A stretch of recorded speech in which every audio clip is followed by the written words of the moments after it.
à l'examen de l'article 9. Je donne la parole tout d'abord à Monsieur Davy.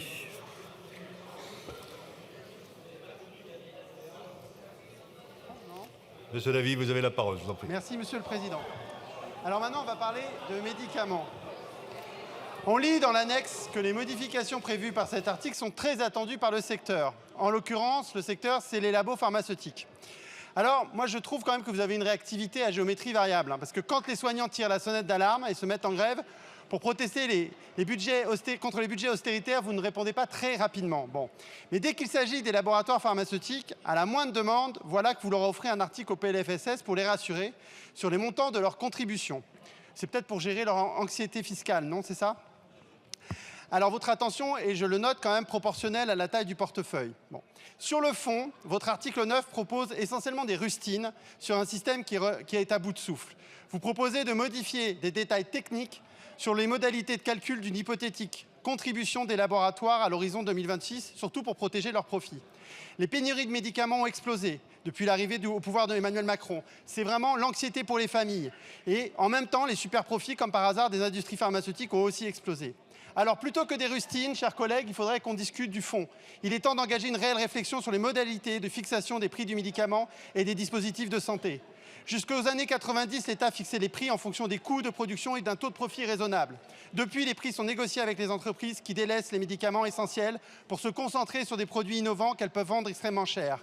Les dividendes des actionnaires passent très largement avant la santé de nos concitoyens. Les pénuries de médicaments et l'explosion des prix sont des conséquences inévitables de cette logique du marché. Il est donc urgent, et c'est ce qu'on défend, de mettre en place un vrai service public du médicament pour arrêter de spéculer sur notre santé. Je vous remercie. Merci, Monsieur Davy. Monsieur Vigier. Oui, merci, Monsieur le Président. Madame la ministre de la Santé, bienvenue parmi nous, Monsieur le Ministre, Monsieur le rapporteur général, mes chers collègues. Le sujet du remboursement des médicaments et de la contribution de l'industrie pharmaceutique est un serpent de mer depuis de longues années, où chaque année, eh bien, il y a un petit coup de lame de rasoir qui se passe sur les dépenses de médicaments telles qu'elles ont lieu. Et l'ajustement se faisait, voilà, vous avez dépensé tant de chiffre d'affaires des médicaments, à partir de là, vous rembourserez tant. Imaginez la perspective pour les laboratoires pharmaceutiques qui ne sont pas les prescripteurs. Et je regarde notre collègue Knoder qui est également médecin. Donc, avec la proposition que vous faites, on sort enfin de cette spirale infernale, mais qui ne suffira pas. D'ailleurs, j'en profite pour dire à nos collègues du Front Populaire qui, tout à l'heure, voulaient mettre une nouvelle taxe, comme l'a très bien relevé Thibault Bazin, sur les labos faisant plus de 500 millions d'euros de chiffre d'affaires. Enfin, vous connaissez la situation. 85% des médicaments, ils viennent d'où? D'autres pays du monde et en particulier de l'Asie. Les modalités de fixation des coûts sont complètement dépassées. La rémunération des laboratoires, elle est complètement dépassée sur tous les petits médicaments et vous étiez les premiers, n'est-ce pas, chers collègues? Lorsque le Doliprane, le laboratoire a failli partir il y a quelques jours, a demandé à ce que l'État intervienne et qu'on soit capable de faire des choses. Alors, il est grand temps de se reposer complètement l'organisation de la chaîne de valeur et des prix sur les médicaments. Je crois que là encore, nous sommes sur une queue de comète avec l'évolution, Madame la Ministre.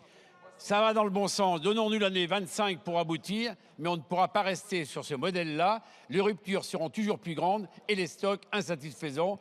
Et ce sont donc les patients qui manqueront de médicaments. Merci. Merci, Monsieur Vigier. Monsieur Frappé.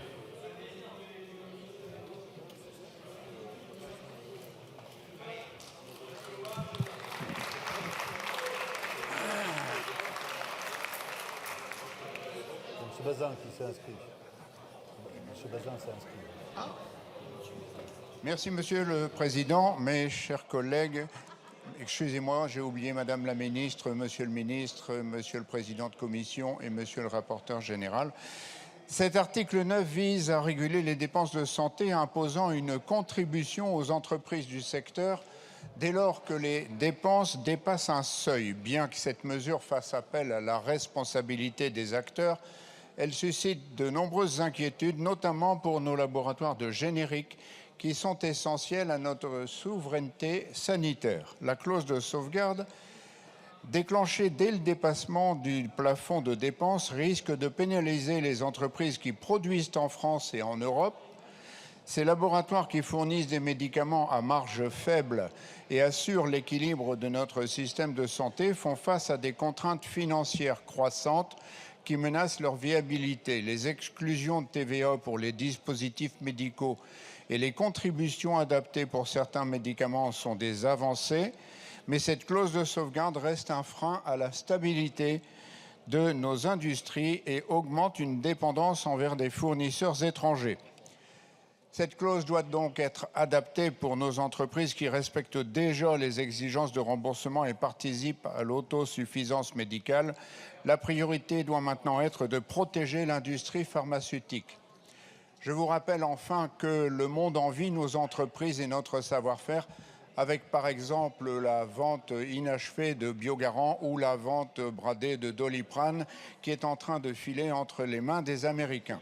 Soutenir ce secteur est une question de santé publique et de sécurité nationale. Nous serons attentifs au débat qui porte sur cet article. Je vous remercie.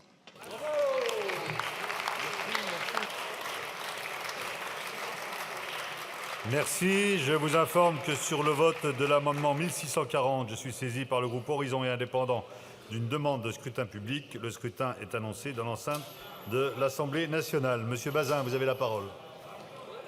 Merci, Monsieur le Président.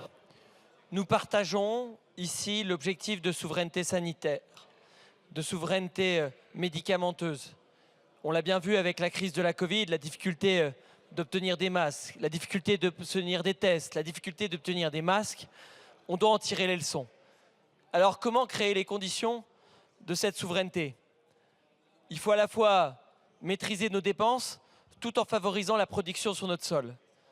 C'est difficile, mais il faut un système qui dépasse actuellement le cadre qui s'implique, qui s'impose. Une clause de sauvegarde sur les dépenses de médicaments avec des effets de bord. On a des médicaments d'intérêt thérapeutique majeur. Et je crois qu'il ne faut pas opposer nos médicaments innovants avec les médicaments dont on a besoin tous les jours, des médicaments matures. On a des risques, il faut pouvoir les prendre en compte, surtout quand on veut innover, quand on veut trouver des solutions. Et on pense aujourd'hui à tous nos patients en attente de traitement. Alors aujourd'hui, il faudra un système beaucoup plus simple, beaucoup plus lisible. Alors vous nous proposez une réforme qui entrera en vigueur au 1er janvier 2026.